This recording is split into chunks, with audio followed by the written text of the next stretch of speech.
जय श्री राम जी की। आप सभी के अंतःस्थल में बसने वाले प्रभु श्री राम जी से मेरा शत शत नमन। कितना बड़ा सत्य है कि हम सबके हृदय में श्री राम जी बसते हैं, उसके बाद भी हम लोग क्यों दीनहीन बने रहते हैं। भगवान श्री राम तो एक ऐसी शक्ति है कि उनकी शक्ति और ऊर्जा से तो हम अपने जीवन में अपनी इच्छा अनुसार रचना कर सकते हैं। जैसा जीवन हमको चाहिए हम वैसा बना सकते हैं। लेकिन होता क्या है, हम लोग अपनी शक्तियों का उपयोग ही नहीं कर पाते हैं। ना तो अपनी शक्ति की पहचान है, जब पहचान नहीं तो उसके उपयोग करने का तरीका ही नहीं है। अन्यथा भगवान श्री राम जैसी शक्ति के सानिध्य में रह करके भी हमें कभी किसी प्रकार का दुख उठाना पड़े।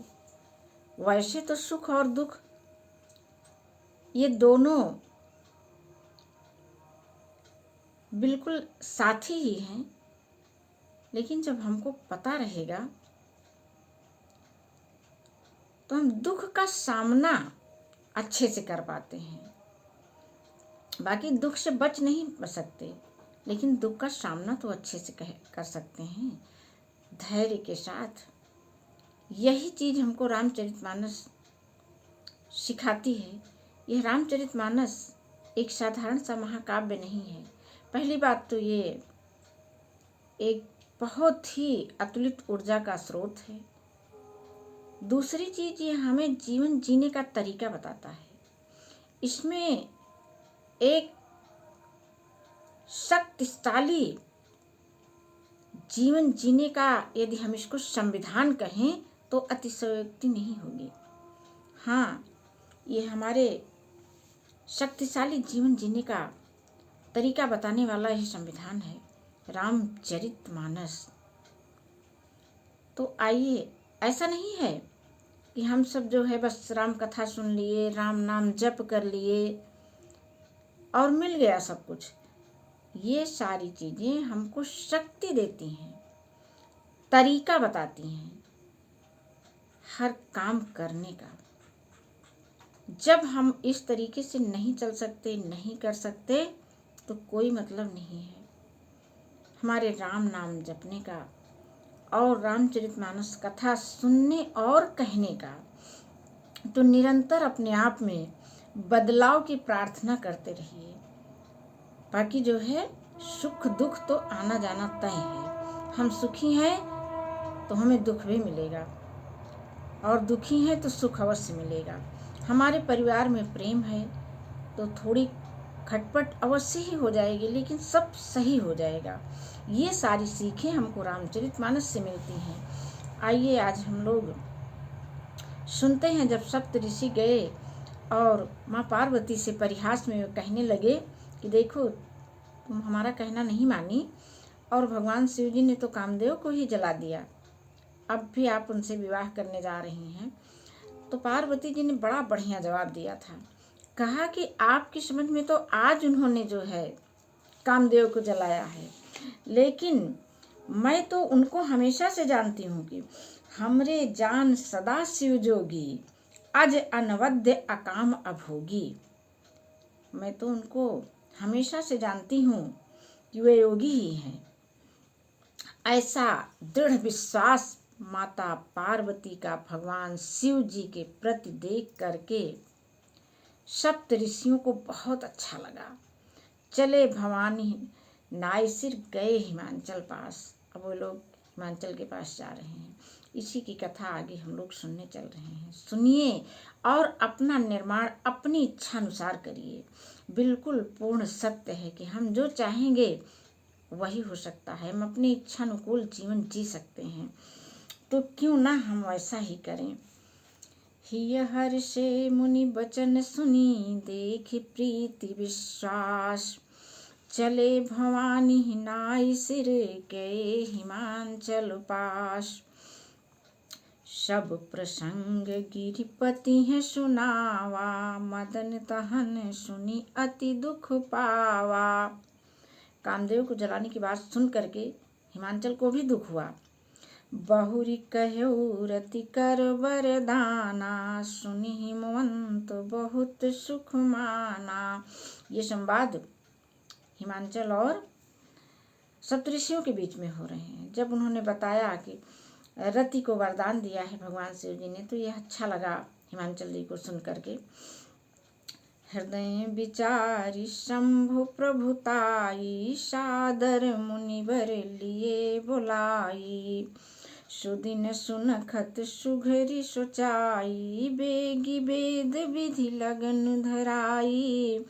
शिव जी के प्रभाव को मन में विचार कर हिमांचल ने श्रेष्ठ मुनियों को आदर पूर्वक बुला लिया और उनसे शुभ दिन, शुभ नक्षत्र और शुभ घड़ी दिखवाकर वेद की विधि के अनुसार शीघ्र ही लग्न निश्चय करा करके लिखवा लिया। पत्री सप्त ऋषिन सोई दीन्ही, गही पद विनय हिमांचल लीन्ही। जाई विधि तिन दीन्ही सोपाती, बाचत प्रीतिन हृदय समाती। फिर हिमांचल ने वह लग्न पत्रिका सप्तऋषियों को दे दी और चरण पकड़ करके उनसे विनती की। सप्तऋषियों से विनती की हिमांचल ने, क्या कहा कि जाकर वह लग्न पत्रिका ब्रह्मा जी को दे दीजिए। और क्या, भगवान शिव जी की लग्न पत्री किसको दी जा सकती है? ब्रह्मा ही उसको ले सकते हैं ना। उसको पढ़ते समय उनके हृदय में प्रेम समाता न था। लगन बाची आज सब ही सुनाई, हर से मुनि सब सुर समुदाई। सुमन वृष्ट नभ बाजन बाजे, मंगल कलश दसहु दिशि साजे। ब्रह्मा जी ने लग्न पढ़ करके सबको सुनाया। उसे सुनकर सब मुनि और देवताओं का सारा समाज हर्षित हो गया। क्यों ना हर्षित हो, इसके लिए तो सब लोगों ने कितनी तपस्या की थी, कितनी इच्छा की थी। क्यों कि अभी तो उनका जीवन संकट में है। तारक नामक असुर ने तो उनका जीना मुश्किल कर रखा है। अब उनको सुख की आशा दिखने लगी है। जब वे लोग इतने बड़े राक्षस से छुटकारा पाने जा रहे हैं, हम लोग भी ऐसे ही अपने जीवन के लिए उपाय प्राप्त कर सकते हैं। ऐसे ही तमाम जब राम कथा सुनते रहेंगे, इसका अनुकरण अपने मन में करते रहेंगे, तभी तो। अन्यथा रामचरितमानस हम बार बार पढ़ें और सुने, बस सुनने और पढ़ने से कुछ नहीं हो जाता। लगातार उपक्रम हमको करते ही रहना पड़ेगा। तो ब्रह्मा जी ने लग्न पढ़कर सबको सुनाया। उसे सुनकर सब मुनि और देवताओं का सारा समाज हर्षित हो गया। आकाश से फूलों की वर्षा होने लगी, बाजे बजने लगे और दसों दिशाओं में मंगल कलश सजा दिए गए। अब इसको हम लोग सोचिए, ऐसे पढ़ते हैं तो हमको ये लगता है हाँ, आकाश से जो है फूलों की वर्षा, अरे उस काल में होती थी, नहीं आज भी होती है। हम लोगों ने, चूंकि हर चीज को हम लोग देख नहीं सकते इन आँखों से, कुछ चीज़ों को मन की आँखों से देखना पड़ता है, कुछ को मन को अनुभव के द्वारा जाना जा सकता है। जैसे वायु हमको नहीं दिखती है लेकिन उसका हम अनुभव करते हैं, वैसे आकाश पुष्प हमको गिरते हुए नहीं दिखाई देता है लेकिन अनुभव में आता है। तमाम जो है हमको, देखिए जब हम खुशी से भरे होते हैं, जब मेरा मन आनंद से भरा होता है, तब जो है कितना अच्छा लगता है। तब की यही स्थिति का वर्णन किया जा रहा है। यदि हम ऐसी स्थिति में अपने मन को खुशी और आनंद से भरे रहें तो हमारे लिए भी ऐसा ही सुख हमको प्रकृति से लगातार मिलता रहेगा। तो आगे हम लोग देखते हैं। लगे संवारन सकल सुरवाहन, विविधि विमान हो ही सगुन मंगल सुभद करहि अप्सरागान। सब देवता अपने भांति भांति के वाहन और विमान सजाने लगे, कल्याणप्रद मंगल शकुन होने लगे और अप्सराएं गाने लगी। शिवहि शंभु गन करहि सिंगारा, जटा मुकुट यही मोर समारा। कुंडल कंकन पहिरे ब्याला, तन विभूति के हरि छाला। शिव जी के गण शिव जी का श्रृंगार करने लगे। जटाओं का मुकुट बनाकर उस पर सांपों का मोर सजाया गया। शिव जी ने सांपों के ही कुंडल और कंकड़ पहने, शरीर पर विभूति रमाई और वस्त्र की जगह बाघंबर लपेट लिया। अब ये शिव जी की साज सज्जा हो रही है। शशि ललाट सुंदर सिर गंगा, नयन तीन उपवीत भुजंगा। गरल कंठ उर नर सिर माला, अशिव वेश शिव धाम कृपाला। कर त्रिशूल अरु डमरु बिराजा, चले बसह चढ़ी बाजहि बाजा। देख सिमहि सुरत्रिय मुस्काहि, बर लायक दुल्हिन जग नाही। देखिए कितना सुंदर वर्णन किया जा रहा है भगवान शिव जी की बारात का। भगवान शिव जी तुलसी अपने वेश में सज रहे हैं, भूत बेताल सर्पों की माला पहन रहे हैं, और उनको देखकर देवताओं की पत्नियां इतना सुंदर मुस्कुरा के कह रही हैं कि बर जोग बर लायक दुल्हन जग नहीं। ये बर के लायक तो इस जग में दुल्हनी नहीं है। फिर आगे देखिए, विष्णु बिरंची आदि सुर ब्राता, चढ़ी चढ़ी वाहन चले बराता। सुर समाज सब भांति अनूपा, नहीं बरात दूल्हा है अनुरूपा। विष्णु और ब्रह्मा आदि देवताओं के समूह अपने अपने वाहनों पर चढ़ करके बारात में चले। देवताओं का समाज सब प्रकार से अनुपम परम सुंदर था, पर दूल्हे के योग्य बारात नहीं थी। विष्णु कहा यस बिहसी तब, बोली सकल दिशिराज। बिलग बिलग होई चलहु सब, निज निज सहित समाज। तब विष्णु भगवान ने कहा, सब दिक्पालों को बुलाकर हंस करके कहा कि सब लोग अपने अपने दल समेत अलग अलग होकर के चलिए, सबका दल अलग अलग रहे। बरे अनुहारी बरात न भाई, हंसी करई हो परपुर जाई। विष्णु बचन सुनि सुर मुस्काने, निज निज सेन सहित बिलगाने। भगवान विष्णु जी कहें कोई न माने, सभी अपनी अपनी सेनाओं के सहित अलग अलग हो गए। मन ही मन महेश मुस्काहि, हरि के बिंग बचन नहीं जाहि। अति प्रिय बचन सुनत प्रिय केरे, भृंगी प्रेरी सकल गण टेरे।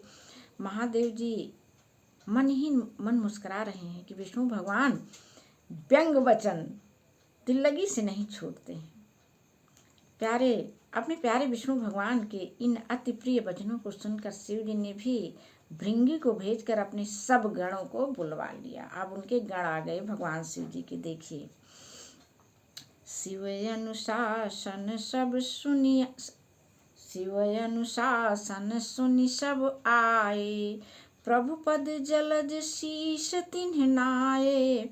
नाना वाहन नाना वेशा, बिहसे शिव समाज निज देखा।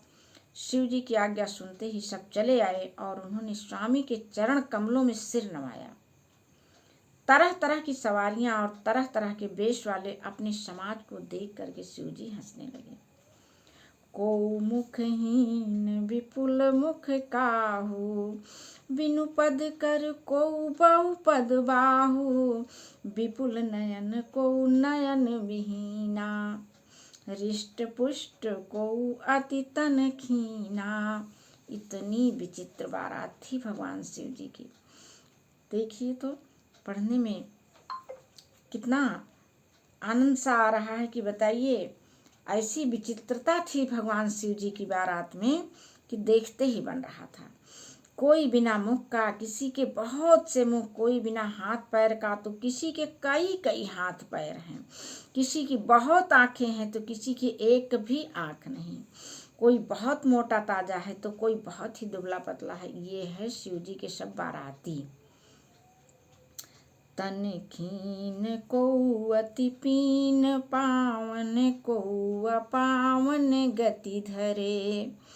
भूषण कराल कपाल कर, सब सद्य सोनित तन भरे। खर श्वान सुअर श्रीकाल, मुख गण वेश अगनिति को गनय। बहु जिनस प्रेत पिशाच, जोगी जमात बरनत नहीं बने। ये भगवान शिव जी की बारात है। कोई बहुत दुबला, कोई बहुत मोटा, कोई पवित्र, कोई अपवित्र वेश धारण किए। भगवान शिव जी के पास सब कुछ है। भयंकर गहने पहने, हाथ में कपाल लिए, सब के सब शरीर में ताजा खून लपेटे हुए गधे, कुत्ते, सुअर और सियार से उनके मुख हैं। गणों के अनगिनत द्वेषों को कौन गिने। बहुत प्रकार के प्रेत पिशाच और योगिनियों की जमातें हैं, उनका वर्णन करते ही नहीं बनता है। नाचहि गावहि गीत परम, तरंगी भूत सब। देखत अति विपरीत, बोलहि वचन विचित्र विधि। भूत प्रेत नाचते और गाते हैं, वे सब बड़े मौजी हैं, देखने में बहुत ही बेढंगे जान पड़ते हैं और बड़े ही विचित्र ढंग से बोलते हैं।